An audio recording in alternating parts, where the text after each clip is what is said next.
Hi, welcome to the award-winning Ed Brown Show. And I'd like to introduce to you Rosie Peppy Parke. Now, she's coming with something new. She is a creator of a new program called Peppy.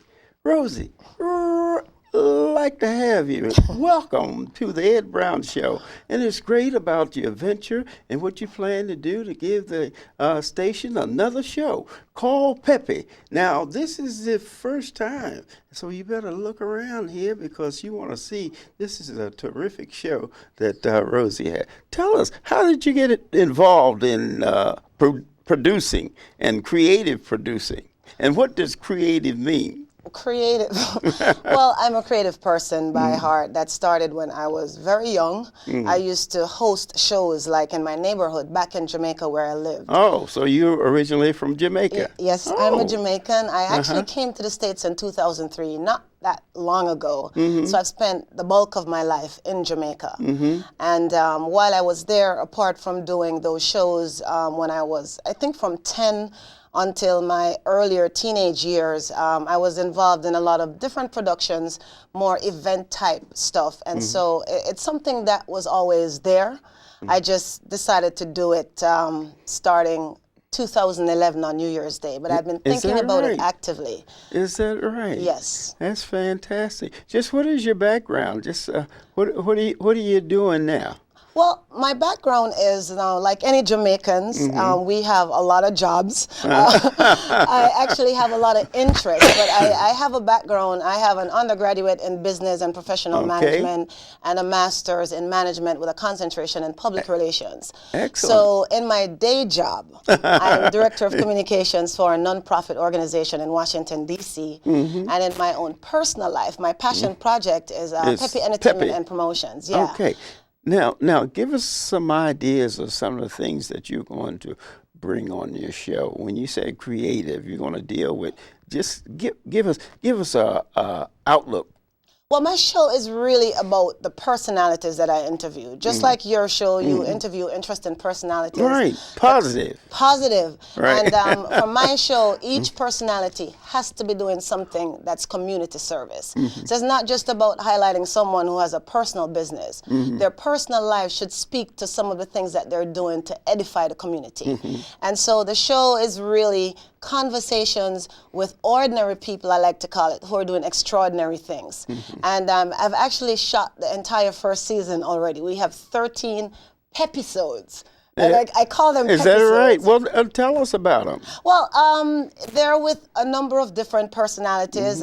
Some are Jamaican, some are Caribbean people, some are Americans. So basically, you're going to bring a lot of information concerning the culture involved with the Jamaicans, right? Well, the culture with the Jamaicans, when you're talking to the Jamaicans, as well as the culture, because one person who I interviewed, Miss Joanne Richard, she runs a nonprofit that helps children in Haiti. Right. So that will give people a little bit more information on how they can go about helping children in Haiti and starting a nonprofit. I have interviews with a few Jamaicans. They have different backgrounds, different skill sets. Miss Raquel Brown Gaston, she is a lawyer, but she is also an author. So it's an interesting. She writes books, huh? She actually wrote her first book, and she's trying to get into that whole acting realm. And then I have also Dr. Claire Nelson, who is a Jamaican, and she is the first Jamaican woman to receive a doctorate degree in engineering. Excellent. Yeah, so it's a lot of interesting personalities, and as I mentioned, all of them are doing something that qualifies as community service. So the show is really about me having a pep talk with them and exposing them to the culture. To the culture, and people can see what's going on in their lives and what they're doing in the communities. Well, why don't you give us a little background as far as Jamaica is concerned? Because many times people get an idea from the newspaper or something like that, and just they make people realize the culture and the achievement that the Jamaican brings to the United States. Well, I mean, I think most people know the worth of Jamaicans in the United States and black people in general, but Jamaica is an island that I would tell people don't judge it until you've been there for yourself. Oh. And I'm not being Yeah. biased because I'm Right. from Jamaica, because Right. I travel to a lot of places.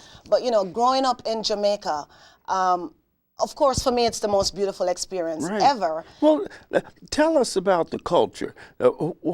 Most people, like I say, it's a brochure or something like that they read about us. Say, well, I'm going to Jamaica, and generally that includes, you know, the beaches and things like that. But the culture itself, what are some of the outstanding cultures there as far as art and entertainment and things of that nature? I know the bongo drums. That's one of the musical instrument that, you know, they're famous for. Yeah, Jamaica is rich culturally. I mean, we have Right. the whole history of the Maroons.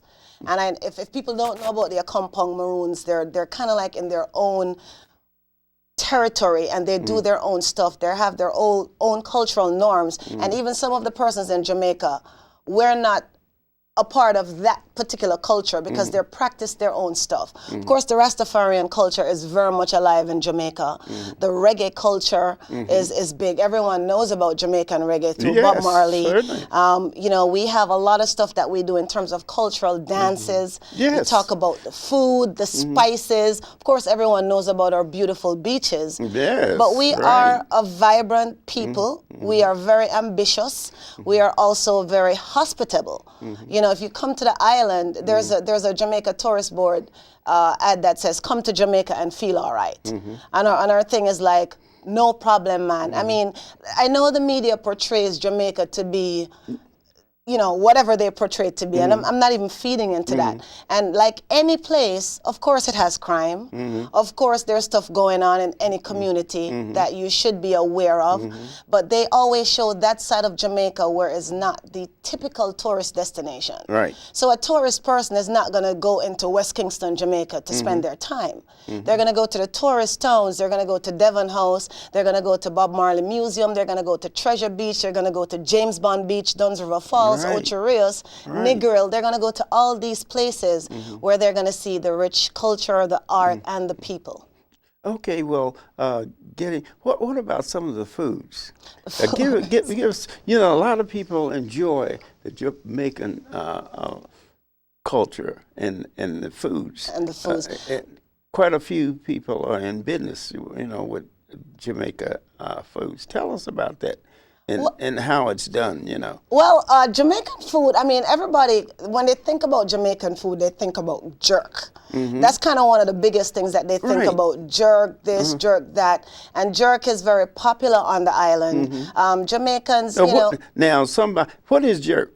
See, some people don't know that. Well, you know, jerk is a way of cooking where I mean, in Jamaica, sometimes the traditional jerk that I'm accustomed to is they use like a steel pan, like a drum pan. Right. You know, in the States where they're cooking jerk chicken and selling you in the restaurant, that's not the traditional way I grew up with them Right. doing jerk. Right. They have like a drum that's cut in half, and they have a little grill, and they jerk it with the spices and the season, and it's smoked.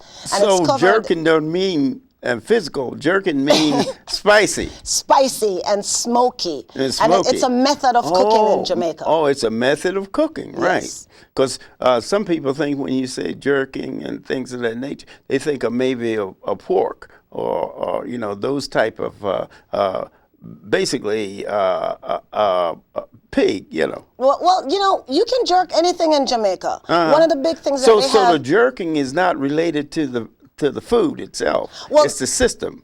Well, it's that a you way. use to cook. It's a way that we used to cook. Yeah, just like you would have, say curried. You know, like curried or brown stew, and those are typical Jamaican terms. Jerk is a method of cooking, and you're right. We jerk in Jamaica. We jerk everything. We jerk chicken. We jerk pork. We jerk shrimp. We jerk fish. We jerk everything. any and everything because it's a way of cooking for us. It's the method of cooking. Yes. And generally does it now. People I associate with sometimes they think when you say jerk too is hot. Spicy.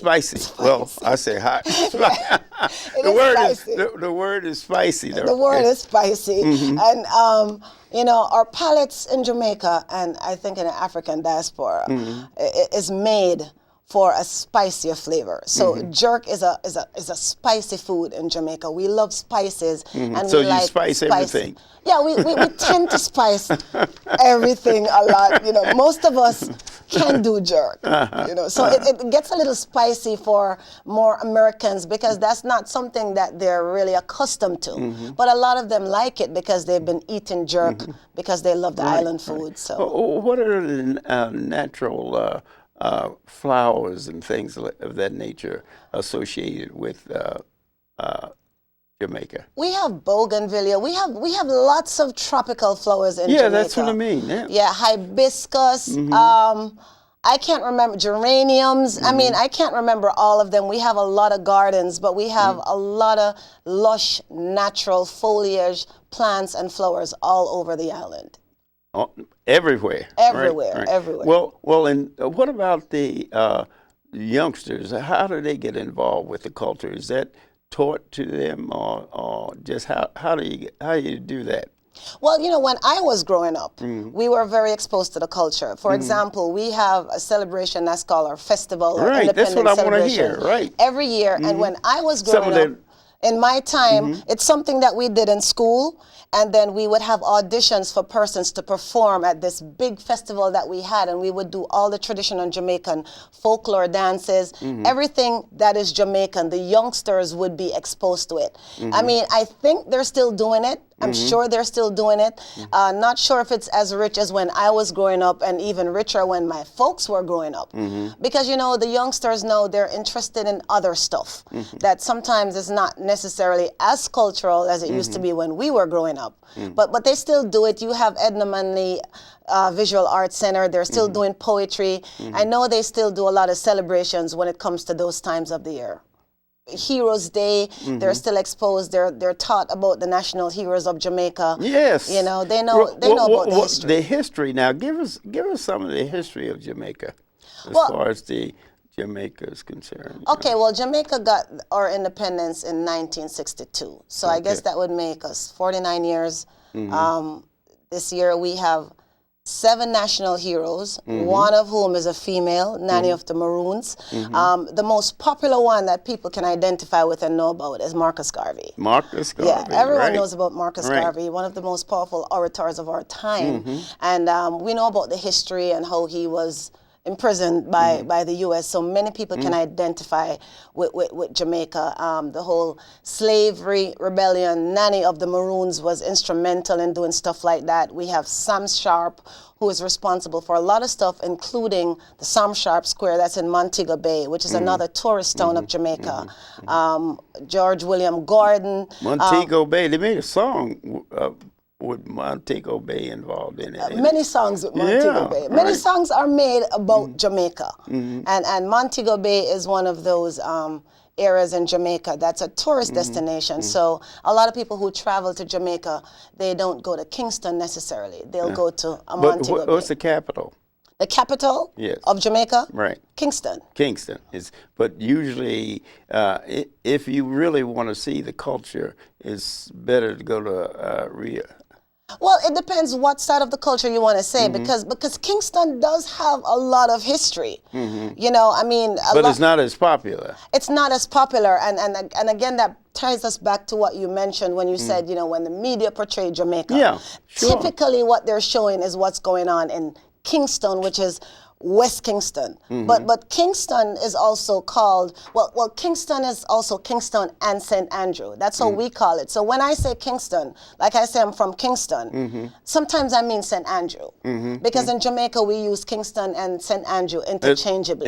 Is that right? Yes. I thought they were separate myself. They are separate because they're different parts, and everything is broken out into Kingston this and Kingston that. But when you ask a Jamaican where in Jamaica you're from, they're not going to say I'm from St. Andrew. They're going to say Kingston, and then you're going to say we're in Kingston, and they're going to say, oh, up in the hills, Upper St. Andrew.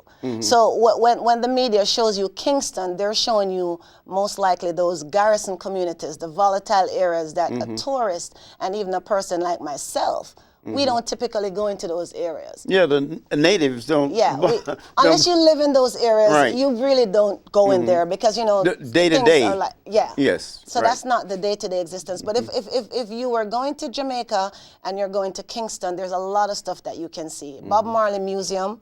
That's up in Hope Road. We call that Kingston. Bob Marley, yeah. Devon House. Right. That's a very historical place to see. What was the lemon? You said Lemon House? Devon House. Devon. Tell us about that. Devon House has. I'm not familiar with that one. Well, Devon House has a history, and the history is that the person who built the house, he is one of Jamaica's most famous millionaires. And for me, I was going to Devon House, Jamaica for years because we go to Devon House for different reasons than for the history. Because when you're in Jamaica, you take these things for granted. Yes. So we used to go for ice cream because they have famous ice cream, and they spell it scream, not the traditional way. And so we used to go. There's a park, and we used to have picnics and stuff.